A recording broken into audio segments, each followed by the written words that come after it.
Hello students, Haryana Edusat channel पर आपका हार्दिक स्वागत है। अब से पहले हम किंगडम प्लांट्स में हम पढ़ चुके हैं एल्गी और ब्रायोफाइट्स के बारे में। आज हम टेरिडोफाइट्स एंड जिम्नोस्पर्म्स के बारे में पढ़ेंगे। इसके बारे में काफ़ी महत्वपूर्ण जानकारियाँ आपको इससे मिलेगी, जो कि आपकी एनसीईआरटी बुक्स में दी हुई हैं। उसी को मैं डिटेल से यहाँ बताने जा रहा हूँ आपको। चलिए शुरू करते हैं इसे अपने डिजिटल बोर्ड पर। आज के लेक्चर में हम टेरिडोफाइट्स और जिम्नोस्पर्म दोनों के बारे में ही बात करेंगे। लेकिन पहले हम टेरिडोफाइट के बारे में बात करना पसंद करेंगे, क्योंकि ये जो अगर हम इवोल्यूशन के हिसाब से देखें तो पहले टेरिडोफाइट्स ही आते हैं। और टेरिडोफाइट्स को अगर हम डिफाइन करने का प्रयास करें तो हम कह सकते हैं कि टेरिडोफाइट्स जो हैं वो फर्स्ट वेस्कुलर लैंड प्लांट्स हैं। ऐसे प्लांट्स हैं जिनके अंदर वेस्कुलर टिश्यूज़ पाए जाते हैं, यानी जाइलम एंड फ्लोएम पाए जाते हैं। दूसरी जो है टेरिडोफाइट्स की इम्पोर्टेंट जो फीचर हम कह सकते हैं वो ये है कि इसके अंदर सीड हैबिट की एक तरीके से शुरुआत है, तो उसके बारे में भी हम पढ़ेंगे। तो चलिए पहले डिफाइन करते हैं टेरिडोफाइट्स को। तो हम कह सकते हैं कि pteridophytes are the first vascular land plants having xylem and phloem. और ये भी हम जानते हैं कि वो cool, damp and shady places के अंदर पाए जाते हैं। और अगर हम स्ट्रक्चर की बात करें टेरिडोफाइट्स के, तो हम कह सकते हैं कि वो थैलोइड प्लांट नहीं है। इससे पहले आपने जो भी प्लांट्स देखे वो थैलोइड थे। थैलोइड यानी जो प्लांट बॉडी है वो रूट, स्टेम एंड लीव्स के अंदर डिवाइडेड नहीं थी, डिफरेंशिएटेड नहीं थी। अब टेरिडोफाइट्स ऑनवर्ड्स जो हैं वो रूट, स्टेम एंड लीव्स के अंदर डिफरेंशिएटेड हैं प्लांट बॉडी। तो टेरिडोफाइट की प्लांट बॉडी भी रूट, स्टेम एंड लीव्स के अंदर डिफरेंशिएटेड है। तो इसमें अगर हम जनरल स्ट्रक्चर्स देखें तो रूट जो है वो बहुत ही स्मॉल स्ट्रक्चर्स होती हैं और फाइबर्स होती हैं, फाइब्रस। और लीव्स जो हैं वो माइक्रोफिल्स और जो है मैक्रोफिल्स दोनों टाइप की हैं। और इसमें माइक्रोफिल्स जो हैं वो छोटी हैं, जैसे कि सिलेजिनेला इसका एक एग्जांपल है। और जो मैक्रोफिल्स हैं, मैक्रोफिल्स जो हैं वो लार्ज हैं, जैसे कि फर्न्स के अंदर वो पाई जाती हैं। तो ये लीव्स के बारे में। अब स्पोरोफिल को थोड़ा सा अगर हम अलग से डिफाइन करने का प्रयास करें तो स्पोरोफिल एक तरीके से हम कह सकते हैं कि लीव्स का ऐसा परिवर्तित रूप है, रूपांतरित रूप है, जो कि स्पोरेंजिया को धारण किए हुए होता है, विच बियर्स स्पोरेंजिया। तो स्पेसिफिकली ऐसी पत्तियों को, ऐसी लीव्स को हम क्या कहते हैं? स्पोरोफिल्स कहते हैं। और इनके एक्सिल के अंदर स्पोरेंजिया पाई जाती है। तो और अगर आप देखो सिलेजिनेला को, कुछ एक स्ट्रक्चर्स आपके बुक के अंदर दी हुई है, एनसीईआरटी बुक के अंदर। अगर आप सिलेजिनेला को देखो तो इस तरीके का आपको दिखेगा। और ये लगभग आप 5 से 10 सेंटीमीटर का प्लांट आप नॉर्मली इसे मान सकते हो। ये लीव्स काफ़ी छोटी होती हैं और ये इसीलिए इनको माइक्रोफिल्स कहते हैं। देखिए बीच के अंदर आपको ये स्टेम दिखाई दे रहा है और स्टेम के ऊपर ये लीव्स लगी हुई हैं। इसके बाद अगर आप इक्विसिटम की स्ट्रक्चर देखो, वो भी आपकी बुक के अंदर दी हुई है। इक्विसिटम की ये जो हाइट है, आप लगभग आप नॉर्मली जब देखोगे तो 30 सेंटीमीटर के अराउंड ये आपको हाइट मिलती है। इसको हॉर्स टेल भी बोलते हैं। इसके अंदर ये जो दिख रहा है आपको स्ट्रोबिलस है। स्ट्रोबिलस एक रिप्रोडक्टिव स्ट्रक्चर है जिसके अंदर जो स्पोरोफिल्स हैं वो कॉम्पैक्टली अरेंज हो गई है एक बॉडी बनाने के लिए, जिसको हम क्या कहते हैं? स्ट्रोबिलस बोलते हैं। और जो पूरी वेजिटेटिव प्लांट बॉडी है वो नोड्स एंड इंटरनोड्स के अंदर डिवाइडेड होती है। देखिए ये नोड है, ये भी नोड है, बीच का जो पार्ट है ये वाला इंटरनोड है। यहाँ देखिए ये इंटरनोड बताया हुआ है, ये भी इंटरनोड है, ये भी इंटरनोड है। और ये क्या है? ये सारी की सारी नोड्स हैं। इसकी जो रूट्स हैं वो काफ़ी छोटी होती हैं और जो फाइब्रस टाइप की रूट्स होती हैं इक्विसिटम की। इसके बाद हम टेरिस को अगर देखें तो ये एक तरीके से सजावटी प्लांट है, जो कि हमारे गार्डन में मिल जाता है, आसपास भी आपको दिख सकता है सजावटी पौधे के रूप में। और इसीलिए मैंने इसको पॉट के अंदर लगाया हुआ बताया है। इसके अंदर एक स्पेसिफिक स्ट्रक्चर देख रहे हैं, देखिए लीव जो है वो इस तरह से मुड़ी हुई होती है। ये टेरिडोफाइट का और जिम्नोस्पर्म का एक पिक्यूलियर फीचर है। ये आपके नीट के लिहाज से भी काफ़ी इंपॉर्टेंट है। इसको बोलते हैं सर्सिनेट वर्नेशन। सर्सिनेट वर्नेशन बोलते हैं, इसको ध्यान रखिएगा। सर्सिनेट वर्नेशन किस किस में पाया जाता है? एक तो टेरिडोफाइट्स के अंदर, दूसरा जिम्नोस्पर्म के अंदर। और ये लीव्स बड़ी होती हैं इसकी, और यहाँ पर ये जो लीफलेट्स लगी होती हैं, इन लीफलेट के अगर आप देखो एक्सिल के अंदर नहीं पाई जाती है इसके अंदर स्पोरेंजिया। यहाँ पर इसको अगर हम उसको उल्टा करके देखते हैं तो यहाँ बिल्कुल मार्जिन पर छोटी छोटी स्पोरेंजिया लगी होती है। स्पोरेंजिया की स्ट्रक्चर आप देखोगे तो ये बिल्कुल आपको माइक्रोस्कोपिक होती हैं, ये इस तरीके से आपको दिखती हैं, बीच में लिप लाइक स्ट्रक्चर्स होती हैं और इसके अंदर स्पोर्स भरे रहते हैं। बिल्कुल यूं क्लब शेप्ड स्पोरेंजिया इसकी होती है, ये माइक्रोस्कोपिक होती है, आप ध्यान रखें। और अगर आप साल्विनिया की बात करें, ये भी आपकी बुक के अंदर दिया हुआ एक एग्जाम्पल है। साल्विनिया भी आपको वाटर बॉडीज़ के अंदर नॉर्मली मिल जाता है, और ये नॉर्मली जो है वो लगभग बहुत छोटा प्लांट होता है, लगभग 1 से 2 सेंटीमीटर तक के ये हैं। ये छोटी छोटी आपको मिल जाती हैं, छोटी रूट्स हैं इसकी, तो ये साल्विनिया है। अब अगर आप टेरिडोफाइट्स के लाइफ साइकिल के बारे में ध्यान दो तो यहाँ हम 2 टाइप के लाइफ साइकिल्स को डिस्कस करेंगे। एक तो है होमोस्पोरस और दूसरा है हेटेरोस्पोरस। होमोस्पोरस का मतलब है कि एक ही तरीके के स्पोर उसके अंदर पाए जाते हैं, जबकि हेटेरोस्पोरस में वो 2 तरीके के स्पोर होते हैं। आप एक बार फिर से ध्यान दें, होमोस्पोरस मतलब केवल एक ही प्रकार के स्पोर्स हैं और हेटेरोस्पोरस 2 प्रकार के स्पोर्स हैं। अगर आप 2 प्रकार के स्पोर्स की बात करेंगे तो वहाँ माइक्रो एंड मैक्रो 2 टाइप के आपको स्पोर्स मिलेंगे। तो देखते हैं होमोस्पोरस, जो एक टिपिकल टेरिडोफाइट का लाइफ साइकिल हम देखने जा रहे हैं। सबसे पहले आप जब भी लाइफ साइकिल पढ़ें ये ध्यान में रखें, स्पोरोफाइट ये देखें। स्पोरोफाइट क्या है? एक 2n स्ट्रक्चर है। 2n का मतलब डिप्लॉइड। आप स्पोरोफाइट को कैसे डिफाइन कर सकते हैं? स्पोरोफाइट को डिफाइन कर सकते हैं, स्पोरोफाइट प्लांट के लाइफ साइकिल में आने वाली ऐसी डिप्लॉइड स्ट्रक्चर है जो जाइगोट से बनती है और स्पोर्स बनने के साथ समाप्त होती है, या फिर मतलब स्पोर के बाद दूसरी जनरेशन भी शुरू हो जाती है। तो आप इस तरीके से इसको डिफाइन कर सकते हैं। स्पोरोफाइट क्या है? स्पोरेंजिया उत्पन्न करता है। आप जितने भी ये जो प्लांट्स देख रहे हैं, जो खासतौर से अगर मैं टेरिडोफाइट्स की बात करूं तो टेरिडोफाइट में जितने भी ये प्लांट्स देख रहे हैं सारे के सारे स्पोरोफाइट हैं। इससे पहले अगर आप ध्यान दें तो वो सारे गैमिटोफाइट थे, एल्गी में भी और ब्रायोफाइट्स में भी। तो यहाँ आपके लिए विशेष बात यह है कि ये जो मेन प्लांट बॉडी है वो क्या है? स्पोरोफाइट्स हैं। तो वो स्पोरेंजिया प्रोड्यूस करते हैं, और स्पोरेंजिया क्या करती है? स्पोरेंजिया में स्पोर मदर सेल्स होती हैं जो कि रिडक्शन डिवीजन कह दीजिए, मियोसिस कह दीजिए, या अर्धसूत्री विभाजन कह दीजिए, उसके पश्चात क्या बनाती हैं? स्पोर्स बनाती हैं। और स्पोर्स कैसे होते हैं? हैप्लॉइड होते हैं, यानी नंबर ऑफ क्रोमोसोम्स यहाँ n आपको दिखाया हुआ है। ये स्पोर्स जो है वो जर्मिनेट होते हैं, और जर्मिनेट होकर के क्या बनाते हैं? गैमिटोफाइट बनाते हैं। देखिए हम गैमिटोफाइट को डिफाइन करेंगे। गैमिटोफाइट प्लांट के लाइफ साइकिल में आने वाली ऐसी स्टेज है जो हैप्लॉइड होती है और किससे बनती है? स्पोर से बनती है, और फर्टिलाइजेशन के साथ ही इसका अस्तित्व सामान्यतः समाप्त हो जाता है। तो ये एक तरीके से गैमिटोफाइट की डेफिनेशन है। आप ये भी ध्यान रखें, गैमिटोफाइट क्या है? हैप्लॉइड है। यहाँ पर गैमिटोफाइट के अंदर एंथ्रेडिया आपको मिल रही है और आर्चिगोनिया। एंथ्रेडिया कैसा रिप्रोडक्टिव ऑर्गन है? मेल रिप्रोडक्टिव ऑर्गन है। मेल रिप्रोडक्टिव सिस्टम या ऑर्गन के लिए ये, मतलब मेल के लिए ये सिंबल है, और ये जो आर्चिगोनिया है ये फीमेल रिप्रोडक्टिव ऑर्गन है, फीमेल के लिए ये सिंबल है। मेल रिप्रोडक्टिव ऑर्गन के अंदर एंथेरोजोइड्स प्रोड्यूस होते हैं, और फीमेल रिप्रोडक्टिव ऑर्गन के अंदर यानी आर्चिगोनिया के अंदर वो एग्स प्रोड्यूस होते हैं। दोनों ही हैप्लॉइड हैं, और जो एंथ्रोइड है, एंथेरोजोइड जो है वो एग के साथ मिलकर के जाइगोट का फॉर्मेशन कर देता है, और इस प्रक्रिया को हम क्या कहते हैं? फर्टिलाइजेशन कहते हैं।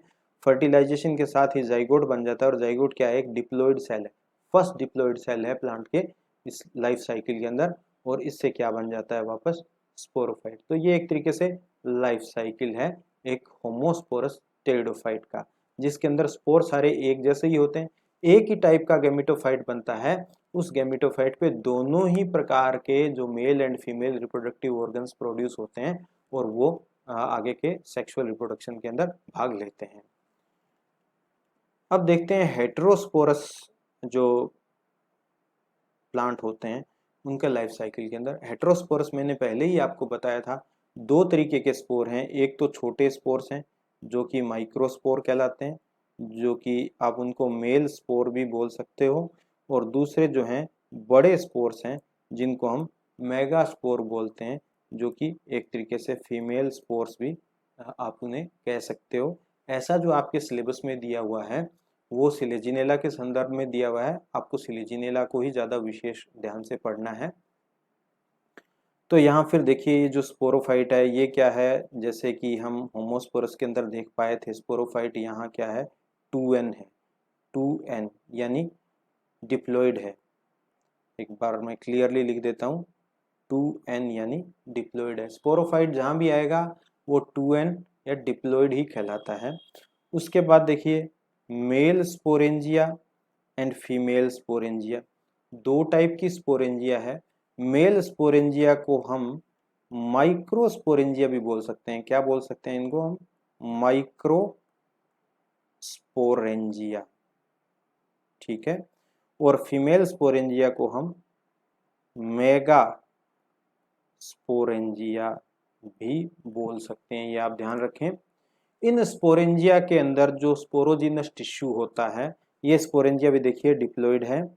इन स्पोरेंजिया के अंदर भी जो स्पोरोजिनस टिश्यू होता है उसके अंदर कौन सा डिवीजन होता है? रिडक्शन डिवीजन या अर्धसूत्री विभाजन, या आप कह सकते हो मियोसिस होता है। और मियोसिस होने के बाद ये स्पोर्स का फॉर्मेशन कर देते हैं। जो मेगास्पोरेंजिया है वो मेगास्पोर बनाएगी और जो माइक्रोस्पोरेंजिया है वो माइक्रोस्पोर बनाएगी। तो जो मेगास्पोर हैं वो अब देखिए यहाँ क्या हो जाते हैं, स्पोर्स रिडक्शन डिवीजन के बाद ये क्या है, हैप्लॉइड हो जाते हैं।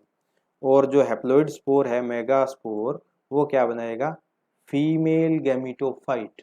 और जो माइक्रोस्पोर हैप्लॉइड स्पोर्स हैं ये बनाएंगे मेल गैमीटोफाइट।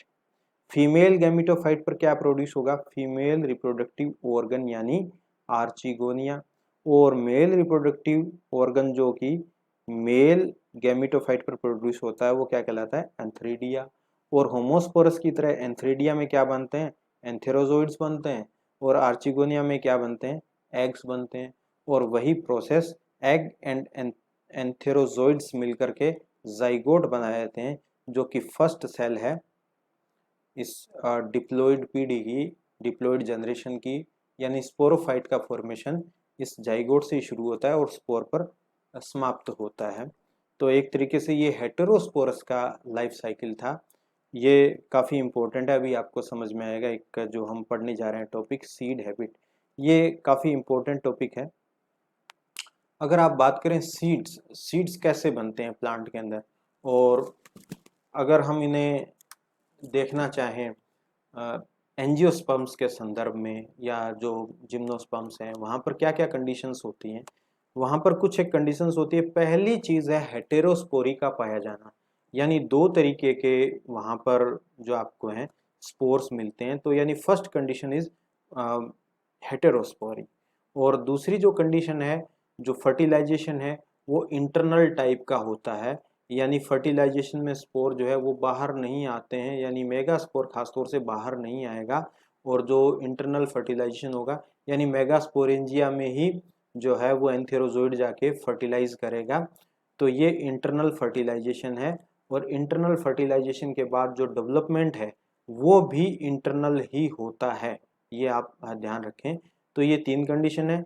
तो इन तीन कंडीशंस के बाद जो है, जो अब जो हायर प्लांट्स हैं उनमें ये देखा गया है कि जो ओव्यूल है या जो मेगास्पोरेंजिया है वो सीड का रूप ले लेते हैं, जबकि इसमें थोड़ा ऐसा नहीं है।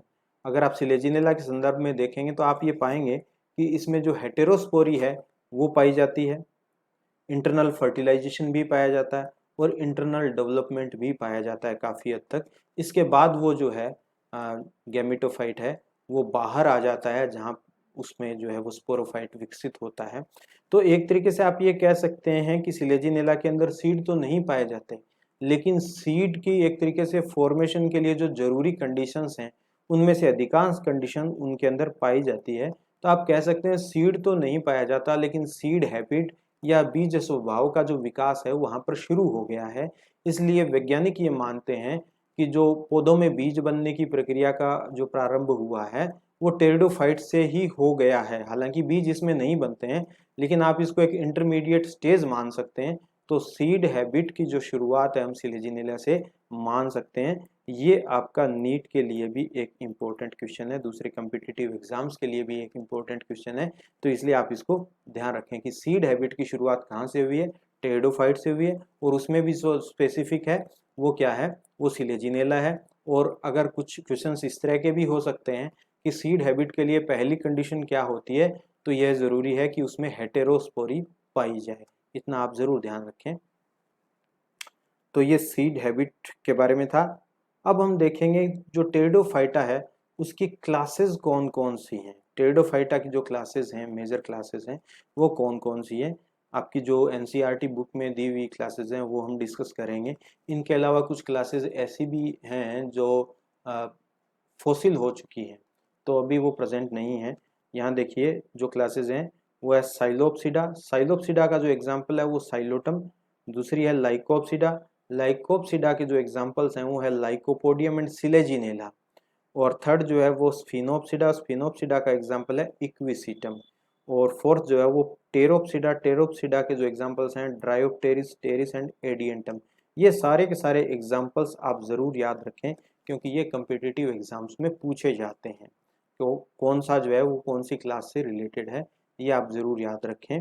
इक्विसिटम को हॉर्स टेल भी कहते हैं, ये भी आप ध्यान में रखें। तो टेरिडोफाइट के बारे में इतना ही। आगे हम जिम्नोस्पर्म्स के बारे में पढ़ने वाले हैं। जिम्नोस्पर्म्स को अगर हम हिंदी में टर्मिनोलॉजी यूज करें तो हम कह सकते हैं कि वो नग्न बीजी हैं। नग्न बीजी का मतलब वो ऐसे प्लांट्स हैं जिनके अंदर, जिनके सीड पर, सीड के ऊपर जो फल बिकती है उसका आवरण नहीं पाया जाता। आप जितने भी सीड्स देखते हो, आप जैसे अगर आम का एग्जाम्पल लें तो फ्रूट के अंदर है, अनार का एग्जाम्पल लें तो वो सीड भी फ्रूट के अंदर है। लेकिन जिम्नोस्पर्म्स ऐसे प्लांट हैं जिनके अंदर सीड सीधे ही लगते हैं, वो फ्रूट के अंदर नहीं लगते हैं, इसीलिए उनको जिम्नोस्पर्म या नग्न बीजी या अनावृत बीजी कहा जाता है। तो यहाँ जैसे कि नाम से ही स्पष्ट है, जिम्नोस मतलब है नेकेड और स्पर्मा मतलब सीड्स। ऐसे प्लांट जो कि नेकेड सीड वाले होते हैं वो जिम्नोस्पर्म्स कहलाते हैं। देखिए ये यहाँ पर एक छोटा सा एग्जांपल यहाँ बताया गया है कि जो एंजियोस्पर्म है, जैसा कि आप क्लास 10th के अंदर भी पढ़ के आ चुके हो फ्लावर के स्ट्रक्चर के अंदर, जो एंजियोस्पर्म है उनके अंदर ये ओवरी पाई जाती है, और ओवरी के अंदर देखिए ये ओव्यूल पाया जाता है। तो ये जो ओवरी है वो जो पकने के बाद क्या बना देती है, फ्रूट बना देती है, और ये जो ओव्यूल है वो क्या बना देता है, सीड बना देता है। जिम्नोस्पर्म्स में क्या होता है, ये ओवरी होती ही नहीं है। ओवरी नहीं होती, सीधे ओव्यूल्स लगे होते हैं।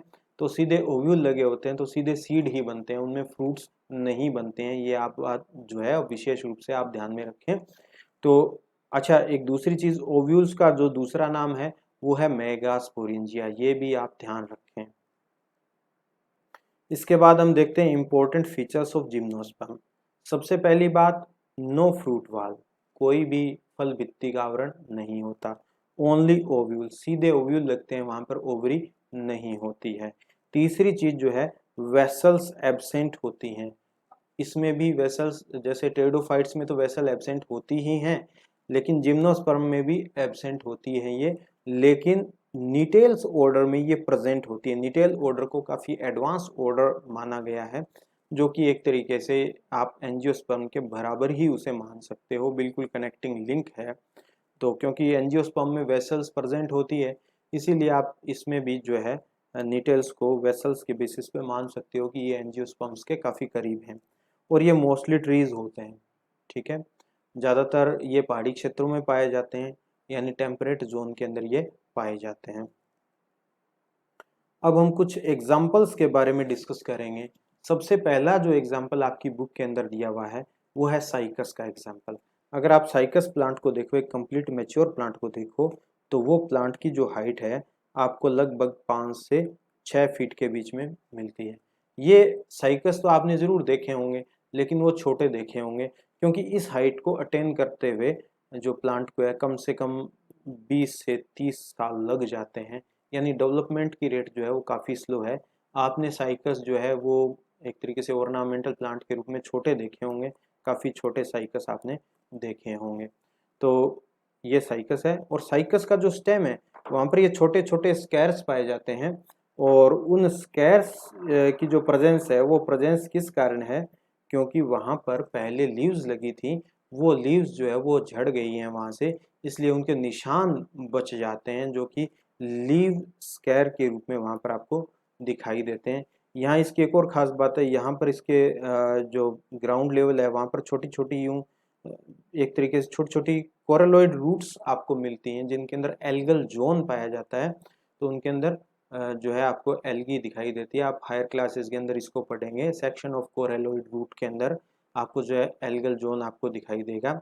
इसके अलावा जो जिम्नोस्पर्म्स हैं उनके जो रूट्स हैं वो ज़्यादातर फंजाई के साथ एसोसिएटेड रहती हैं सिम्बायोटिक रूप से, तो वो माइकोराइजा माइकोराइजा के रूप में डेवलप होती हैं। ये आप ध्यान रखें, जिम्नोस्पर्म में माइकोराइजा पाया जाता है। और साइकस की अगर रिप्रोडक्टिव स्ट्रक्चर्स के बारे में देखें तो उसमें मेल कौन पाए जाते हैं, फीमेल कौन नहीं पाए जाते, केवल मेगास्पोरोफिल्स होती हैं, वो कौन के रूप में जो है वो व्यवस्थित नहीं होती हैं। और दूसरी बात ये भी कि इनके जो स्पोरोफाइट्स हैं वो दोनों ही अलग अलग होते हैं। केवल साइकस के केस की मैं बात कर रहा हूँ। साइकस के अंदर जो है मेल स्पोरोफाइट अलग होगा, फीमेल स्पोरोफाइट अलग होगा, यानी मेल कौन अलग प्लांट पर लगेगा और जो मेगास्पोरेंजिया है वो अलग प्लांट पर उपस्थित होती हैं। तो ये सब था साइकस के बारे में। साइकस के बाद अब मैंने इसकी जो मेगास्पोरोफिल है उसकी स्ट्रक्चर भी मैंने फोटोग्राफी करके रखी है आपके लिए। तो आप देख रहे हैं यहाँ पर, ये देखिए ये मेगास्पोरोफिल्स हैं, मैं आपको जूम करके दिखा रहा हूँ। ये देखिए, ये इस तरीके से जो मेगास्पोरोफिल, ये मेगास्पोरोफिल है, और इसके ऊपर ये जो है ये ओव्यूल्स लगे हुए हैं रेड कलर के, देखिए ये ओव्यूल्स लगे हुए हैं।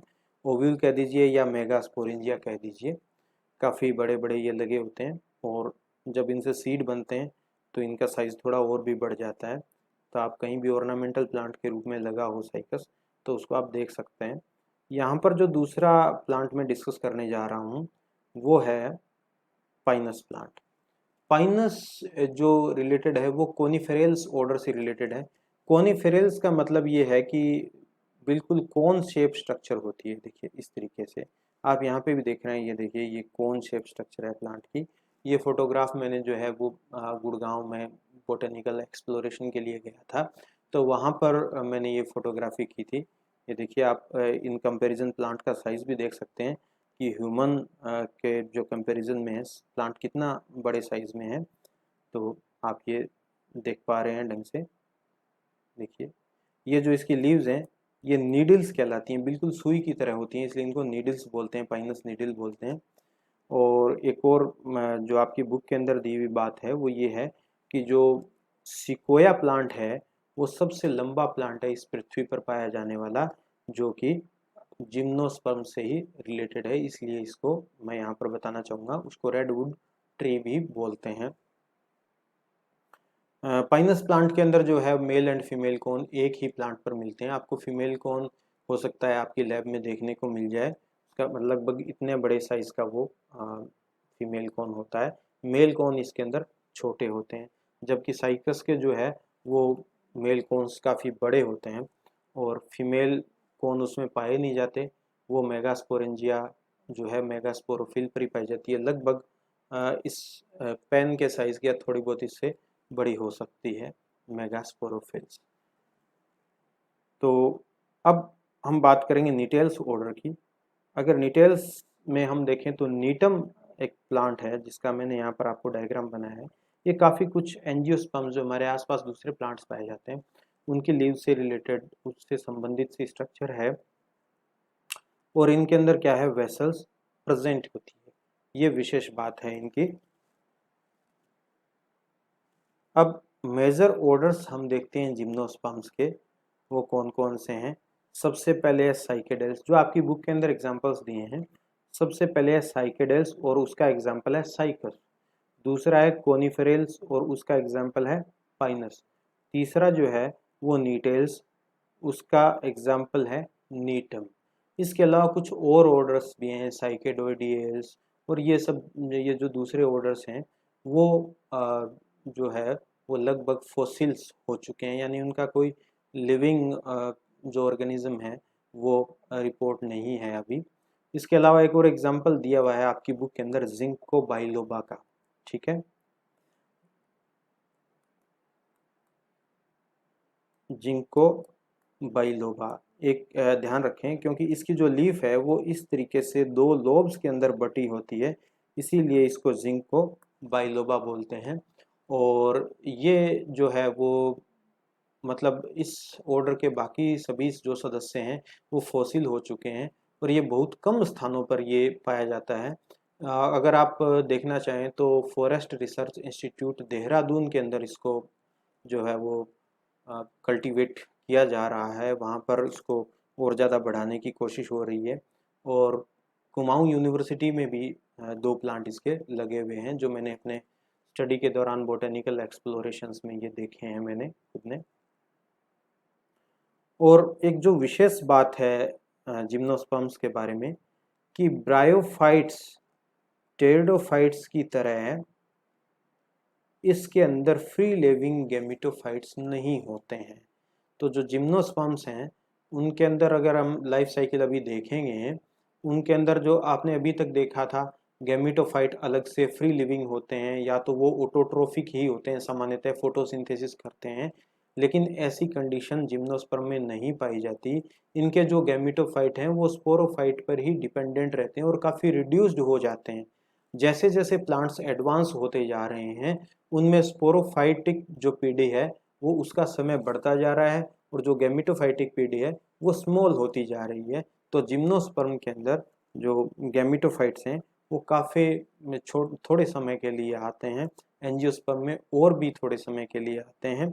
और जो इनमें जो है वो हेटेरोस्पोरी पाई जाती है, सभी प्लांट्स के अंदर हेटेरोस्पोरी है, जबकि आपने टेरिडोफाइट्स के अंदर देखा था सिलेजिनेला और कुछ एक प्लांट्स के अंदर और थी।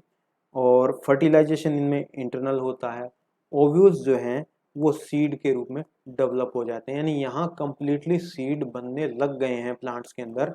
अब आपने टेरिडोफाइट्स में देखा वहाँ एक तरीके से शुरुआत हुई थी सीड बनने की, लेकिन यहाँ पर सीड बन चुके हैं।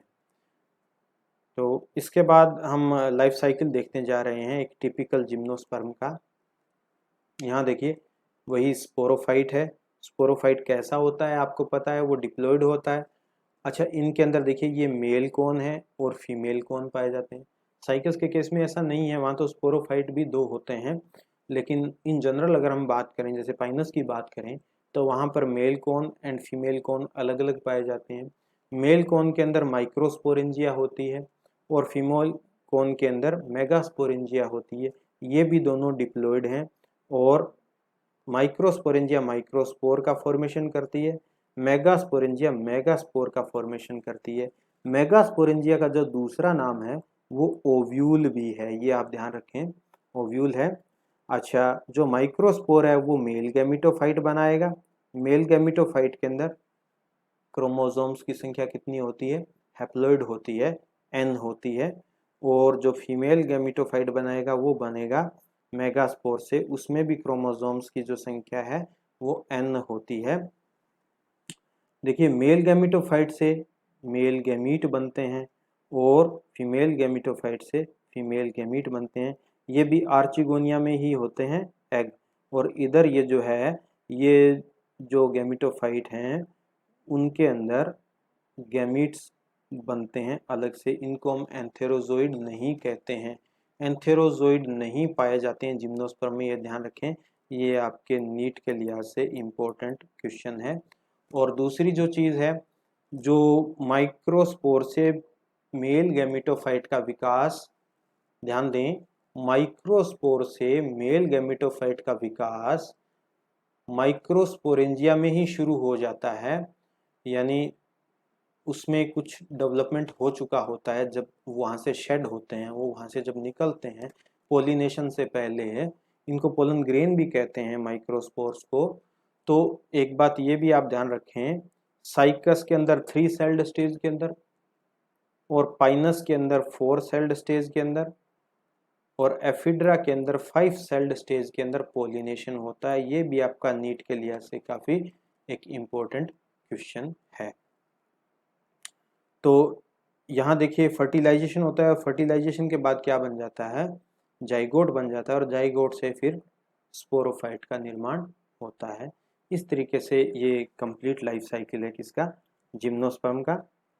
यहाँ एक बार आप इसको स्पष्ट देख लीजिए। जो मैंने लाइट ग्रीन कलर का जो पार्ट बनाया है, ये देखिए इतना जो पार्ट है ये लाइट ग्रीन कलर वाला, ये क्या है, ये डिप्लॉइड पार्ट है, बाकी हैप्लॉइड पार्ट है। इसी तरीके के जो हैं मैंने टेरिडोफाइट्स में बनाए हैं, ज़रा ये भी देख लें आप।